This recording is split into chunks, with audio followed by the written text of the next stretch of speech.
Hello, welcome back to Hosted Bar. This is the week that Dawn and I talk about all the things that we learned. And this time we learned a lot from Amy Calder. First, I'm there are days that you just need caffeine, and there are days that you need a comforting thing of caffeine. So I have my English breakfast tea that I am essentially made of, and so I'm continuing my trend of just drinking obscene amounts of English breakfast tea. Yum. That sounds good. I was like, I have cold brew today. Ah, So that's the nice. same boat as Coffee. sometimes you just need a little prop up. Hmm. So what was your biggest takeaway from Amy's conversation? Uh, so I think some of some of it is kind of ultra. You never know what someone's going through um until they say it. Like, she had a lot of stuff that happened in her life. I know that most of the people didn't know. So always give people kind of grace and understand that they have just as much shit going on in their lives as you do. Hmm. But my kind of biggest takeaway from her is just how she had such a way of framing, like, who looks at cancer as an opportunity? Probably one who survives it. Um, but she just had this really unique way of flipping the script and saying, like, okay, how can I take advantage of this?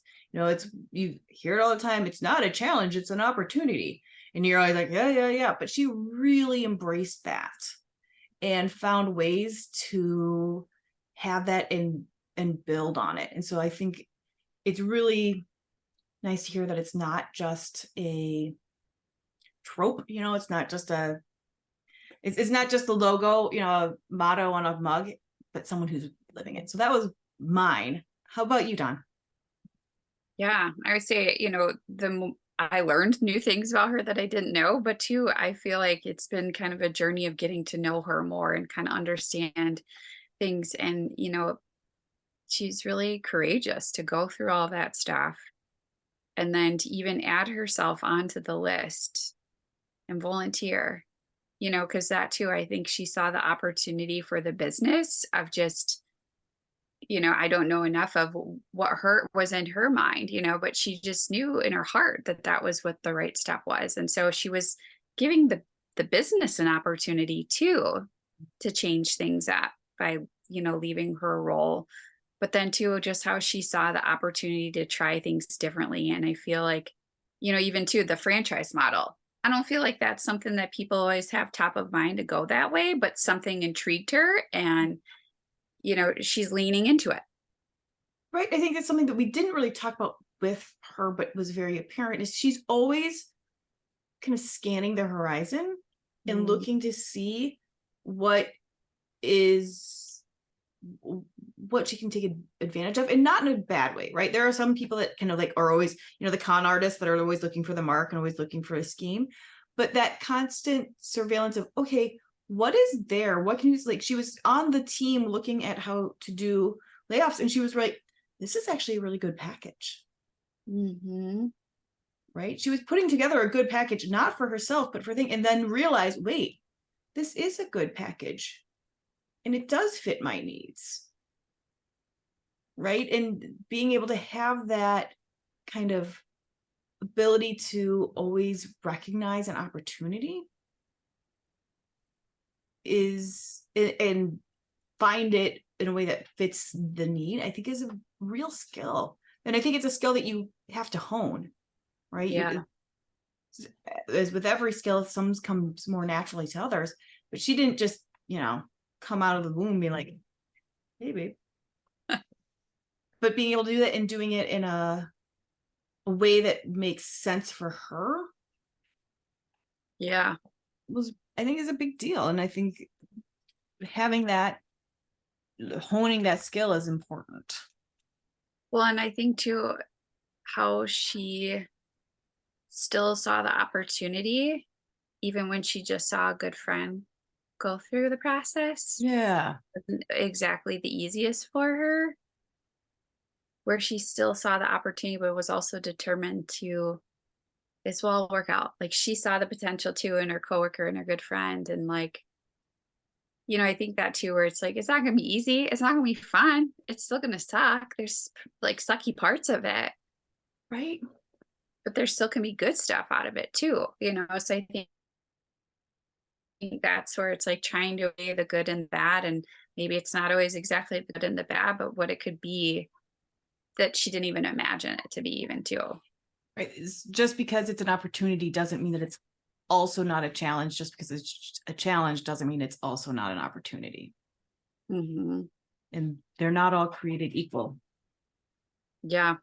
And she was being, curious to see, what could come out of this. And yeah, was she yet to see the package and she probably took a lot of reflection time of just all the things that, I feel like that's the thing too, where if this would have happened to her maybe 10 years earlier, she may have not taken the same, direction. But I think that too, where it's like there's all these things in life that are kind of laying out the groundwork, or we're always learning from each experience. Maybe it's not always good. Maybe it's, it could be challenging, but also wonderful too, where you can see the light out of the end of the tunnel, or you can see the opportunity of, I don't know what's in the horizon, but I know deep down I got through this. So I know I can get through this.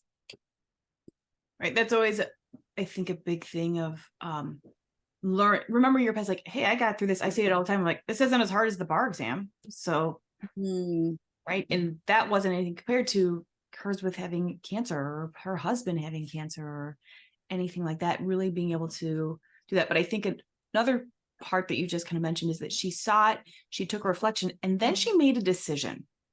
mhm. Right. You have to make that decision to embrace it, because otherwise she could have sat there and reflected and reflected and reflected until it was past. And so one of those things is not making a decision is often a decision.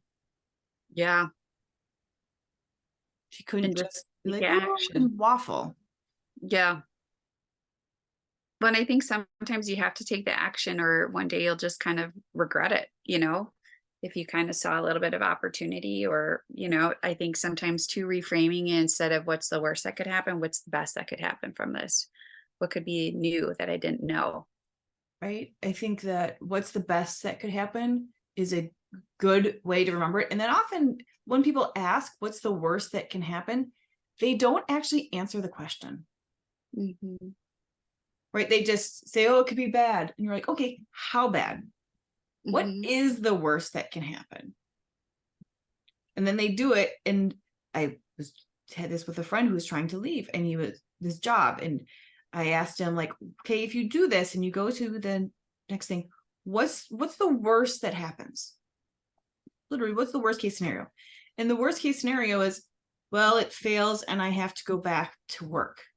So you are literally living your worst case scenario. It's Yeah. like, well, when you put it that way, it sounds kind of stupid, right?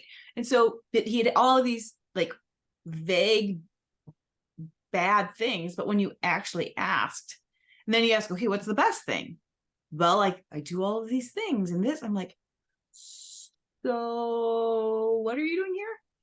But he had been stuck in that cycle of indecision because he never Mm, asked those two questions and actually answered it. yeah. I know my coach did that too for me back in the day. Right. Yeah. And too, as I reflect of it too, where it's just, the worst that could happen is what we have to sell our house. And she's like, would you have to sell your house? Or, like we'd have to move and sell our things and whatnot. And she's like, okay, so what would you do before that stuff? And I was like, well, I'd probably ask my family.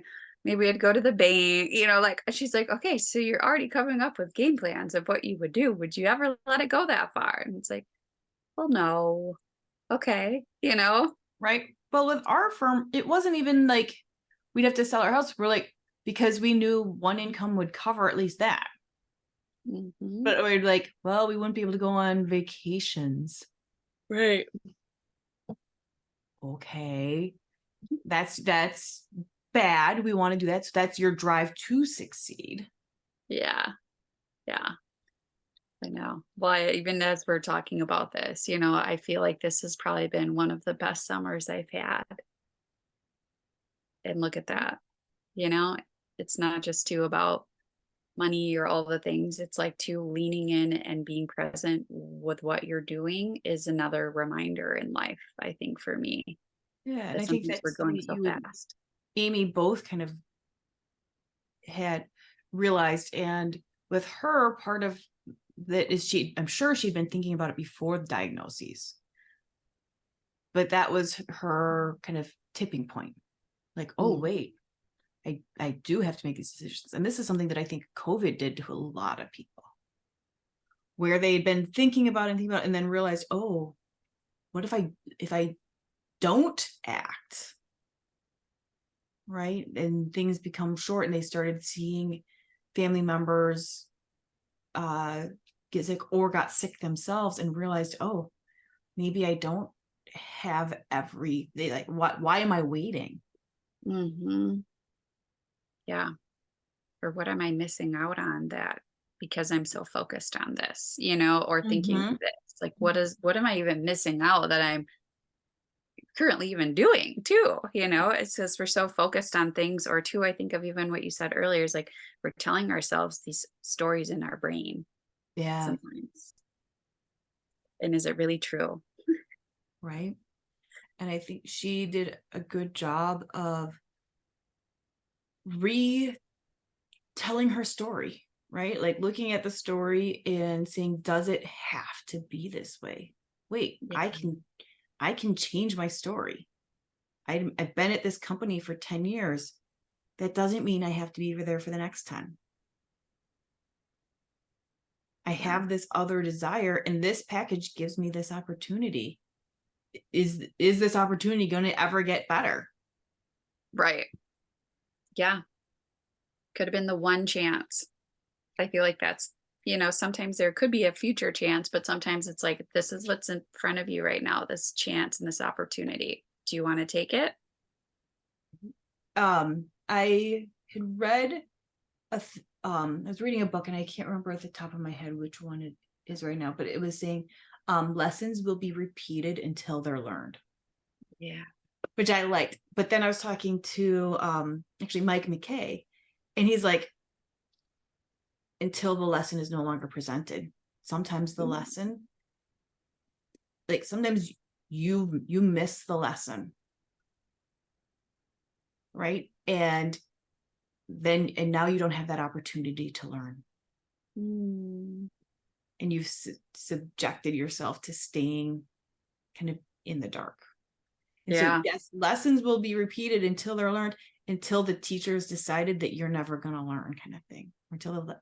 And so I think opportunities, people can get really scared, like, oh my God, this will pass and I'll never get an opportunity again. Often not. Often there's a different opportunity. It may not be the same one. So don't, that, like I said, the indecision is a decision. Mm-hmm. But I never like it when people don't make a decision and don't do it, but also don't fall for the limited time only. Those are scams too. You're like, you have to buy the next 10 minutes or you'll get nothing. um Yeah. Take the time to reflect, but make the decision, Yeah. and then reflect on that decision later, because lessons will be repeated until they're learned, and those lessons are rarely um done without pain, right? You learn in college how much you can drink before if you want to be able to survive the next day. Huh. So that way the hangover is the lesson that you don't want to at least I never wanted to repeat. Right. Yeah. Well, and I think that just makes me think of too is like maybe someone has gone through something similar to you. Mm-hmm. That doesn't always mean it's going to be exactly the same way for you. Right. Or it's kind of like with advice. It's Yeah. great, but you haven't experienced it yet, and I think that's the part too to remind you of you may see someone experience it this way and it really flourished and it was great. And that's where I think it goes back to comparing ourselves or, even to the fear of missing out. Mm-hmm. Right. um Yeah. I also heard the great advice of never expect your advice that you're given to be received, right? Like you can give it, but don't get mad if it's not taken. Yeah. Because you don't, there's lots of reasons why that advice might not work for them. Yeah. It's very true. And I think that's where too sometimes we need to not always look for the advice. We Mhm. almost need to sit in our own stuff and to think and almost take our own advice or just like, ponder all the different things. Don't look for the exterior things of things or the influences of it. What deep down is the right thing for you or the right time doesn't mean it's, yeah, like it might not come back again. The boomerang effect too. Right. So the thing I think Amy did well is going back to always what do I want? Why do I want it? And having that thing to judge against, because if you don't know that, how would she know it was a good opportunity? Mm, Right? It's a good opportunity for what? It's a good opportunity to do what? To goof around for 3 months on severance? Oh, okay, then what? Where she yeah. was like, no, I have the chance to really reflect on how I want to move. And she had a plan, she had a game plan. So that way she knew she had the runway to do it. Yeah. And she did do things for herself too that she knew. I think sometimes we always think, oh, that's going to take time and I could be working on this or that. But she's like, I know it was going to help me and make me feel better. I remember her saying about cleaning the closets or something, where it's like sometimes you need that mental break to spruce the creativity or the open-mindedness, new Right. perspective. And came back stronger and Yeah. better because she took the half-hour break than if she had tried to slog through. Yeah. Now, sometimes you have to slog through for whatever reasons, but yeah, those walk breaks, those things, or her taking a couple of months off to reflect on what is it she truly wanted Yeah. and gave herself that space to do it. Because I'd like to take 2 weeks off of work or 2 months off of work or 2 years off of work. And no, I wouldn't, because 2 years off of work, I would find myself in a different thing. Yeah. Um, but knowing that, but then giving yourself the deadline. Hmm. I think that's one thing that by having that severance, she knew she had a deadline. By then now, I have to have a decision. Otherwise, it's nothing, right? You have to give those um constraints to yourself. Otherwise, you can get lost. Yeah. Yeah. I know that's even, time for me even too, where, I feel like I've been in the awareness mode and now it's like time to really align with what Dawn really wants. And, I feel like you kind of have to go through the stages sometimes of the awareness, the alignment, adjusting and just, taking the action sometimes. And that's where, everybody processes things differently too, I think is a good reminder that Mhm. some of us are quick to make a decision and we don't look back, which is awesome. There's other people that want to take the time. They want to look at every detail. They want to make sure they're making the right decision.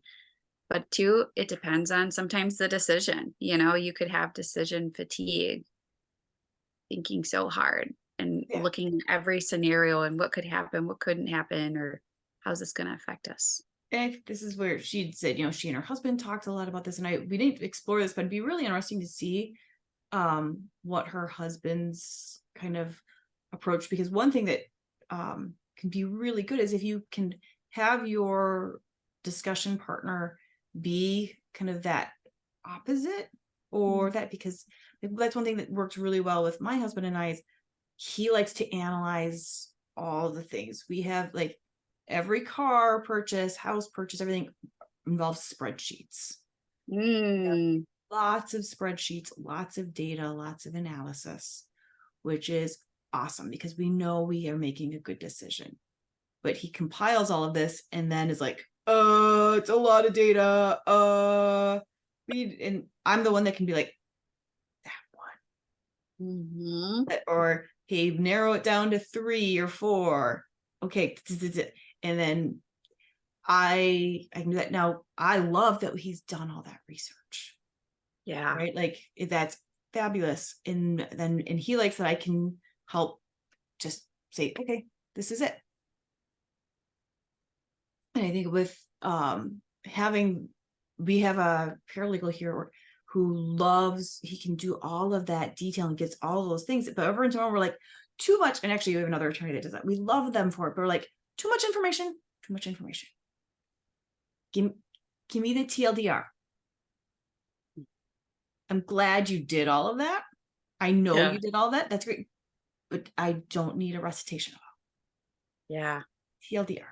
And you also have to, you only have until end of the month to do everything. I know you won't get everything done.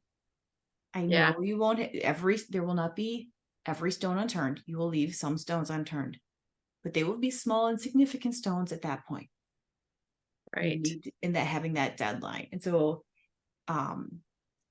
if left to my own devices, I'd be like, do. And then like, oh wait, I maybe should have looked at something somewhere along the way. So having that partner. So like I said, with all of her thinking and all of these, I would bet that her husband or a friend or she had someone stand in to help balance. Yeah. Well, it's funny when you say that because my husband's a hardcore C too, It's all the data needs to know all the details. And I think that's where sometimes, it's good, but that's where we kind of butt heads sometimes too, where it's like, can we just make a decision? I don't need to know all the details, but that's me. I'm just like, let's go. Right. But he needs that. Otherwise he'd still be looking at every single pebble. Yeah. That we both married C's. But yeah, I wonder what Amy, in that scenario. Because I think sometimes too, sometimes when it's opposite than what like a C person. So sometimes for me, that's like, I don't want to know all the details, but it's a good reminder that I need to hear the details. I need to get a different perspective. I need to have that, opposite. Again, seeing the opportunity in the challenge. Yeah. Which isn't always what you want to hear too. No, like, oh, let's do this the hard way. Yeah. So, and I think that too, where it's like, that's part of the journey too, is hearing the things that maybe don't align to what your dream is or your passion or why she thought this was a great idea. Someone may disagree. And that too, I think is always part of the journey.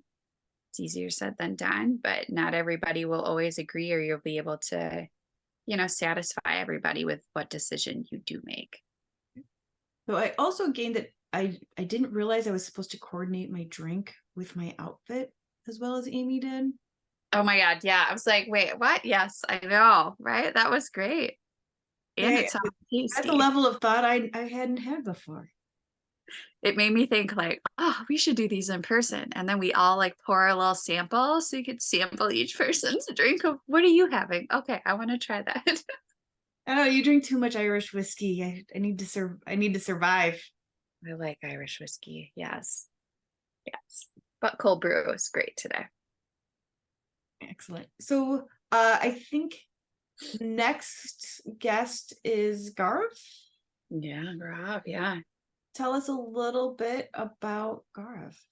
Yeah, he and I met when we got 40 Under 40 together within business. And during that time, it was during virtual time. So we met virtually and we had kind of this instant conversation. And from there, it just grew stronger, the friendship. And he's really inspiring. All the things he's doing for wounds and healing them and doing the research. So he's a major research brain and detailed, but then also too, he has a business with his sister. He's all about, the earth, and they've created plates and bowls out of leaves. And he just has this interesting brain of so smart, trying new things. He's from India. So every time I learn something new from him, and just even his journey to get to here, I always get a new perspective. But yeah, thankful I met him. And we're actually going to talk to him about hiring process. Yes, and that's gonna be fun. Right. While he's this research scientist and all that, through his progress, he's become where he hires people because he needs a team. And he has just this really uh, kind of a very thoughtful approach on building your team that I'm Yes. really excited to explore.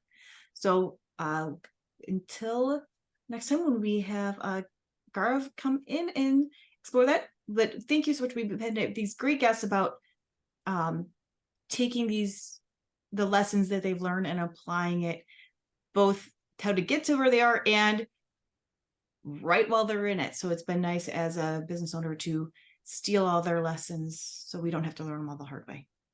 Yeah. Yeah. Well, I appreciate you and this opportunity. It's been fun and yes, I always learn new things. So that's what I'm all about. Right.